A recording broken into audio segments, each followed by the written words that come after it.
एक मुलाकात ऐसी शख्सियतों के साथ जिन्होंने दिया है अपने जीवन को एक नया मुकाम। रूबरू कराएंगे ऐसी कुछ हस्तियों के साथ एक खास शख्सियत के साथ मुलाकात जयदेव पटेल के साथ नंबर 1 इंडिया न्यूज पर।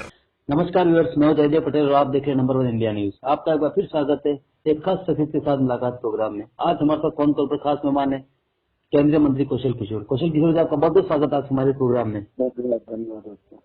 कौशल किशोर जी, आपसे हमारा पहला सवाल है कि अखिलेश यादव ने एक बयान दिया है और बीजेपी पर आरोप लगाते हुए कहा है कि बीजेपी पिछड़ों को, दलितों को शूद्र समझती है। देखिए, अखिलेश यादव जी का ये बयान बिल्कुल बेकार की बात है। वो तो अपने इंटरव्यू में खुद अपने को जो है आदमी नहीं बताता है, अपनी जाति का नाम बताया कि मैं यादव हूँ। वो 2012 में जब चुनाव हुआ था एमएलए का, विधायक का, विधानसभा का उत्तर प्रदेश में, तो समाजवादी पार्टी ने घोषणा पत्र जारी किया था कि अगर मेरी सरकार बनेगी तो एससी एसटी दलित समाज के लोगों को जो प्रमोशन में आरक्षण मिला है उसको हम खत्म कर देंगे। 2012 में उनकी सरकार बनी और कई लाख लोग एससी एसटी के, जिसमें चमार, काशी, धोबी, रानू, कोरी, खतीस, मुसहर आदि बिरादरी के लोग थे, उन लोगों को डिमोट कर दिया और उनकी जिंदगी के साथ खिलवाड़ करके अपमान करने का काम किया।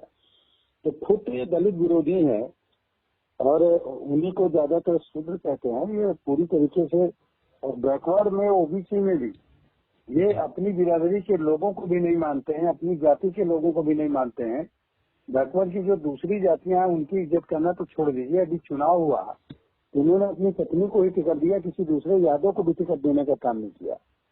अगर इतनी ही ज्यादा वास्तव में उनको प्रेम है बैकवर्ड से, ओबीसी से या शूद्र से, तो किसी को राष्ट्रीय अध्यक्ष बना दें, अपने परिवार को छोड़ करके किसी को राष्ट्रीय अध्यक्ष बना दें। हम मान लें कि हाँ इनको प्रेम है, वास्तव में प्रेम नहीं है इनका। खुद का जो है लोगों को बेवकूफ बनाते हैं और ये जो बोलते हैं वो गलत बोलने का काम कर रहे हैं।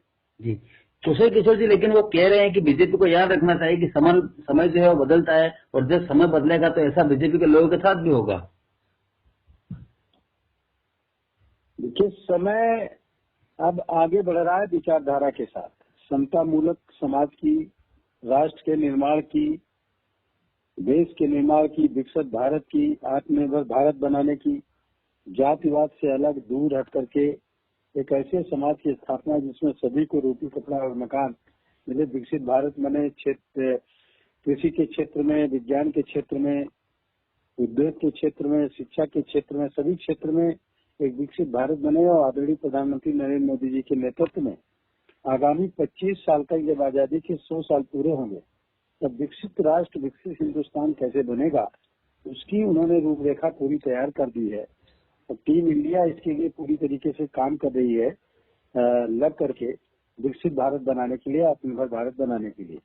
तो आने वाले 25 साल तक के तो विकसित भारत बनाने के लिए और आत्मनिर्भर भारत बनाने के लिए भारतीय जनता पार्टी का राज चलेगा। और उसके बाद जब आएगा तब देखा जाएगा क्या बात होती है, और तब तक ये जातिवाद पूरी तरीके से खत्म हो चुका होगा।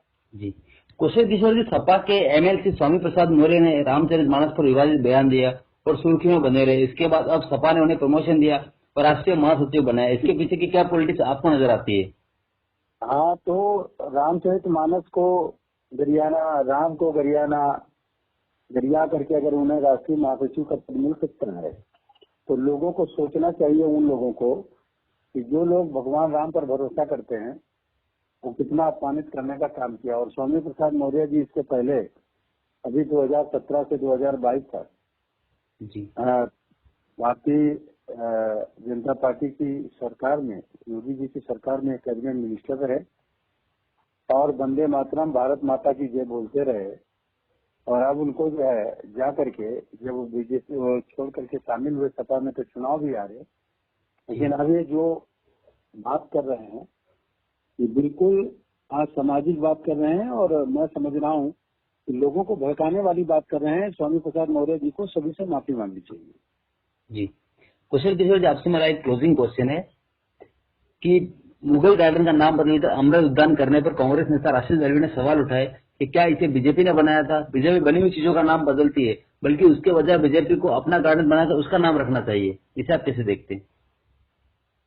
देखिए, कांग्रेस जो है, कांग्रेस ने अंग्रेजों से समझौता किया था,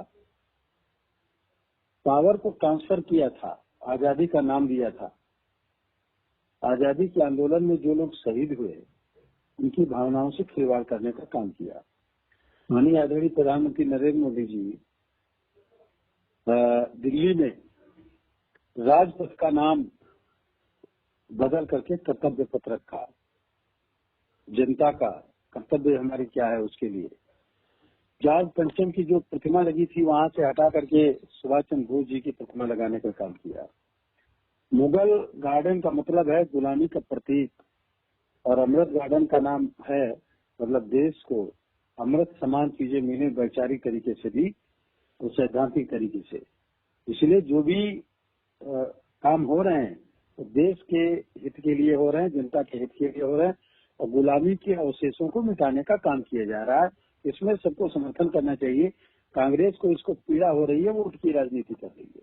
जी, कुशल किशोर जी, आपने नंबर 9 के समय निकाला, उसके लिए आपको बहुत बहुत धन्यवाद।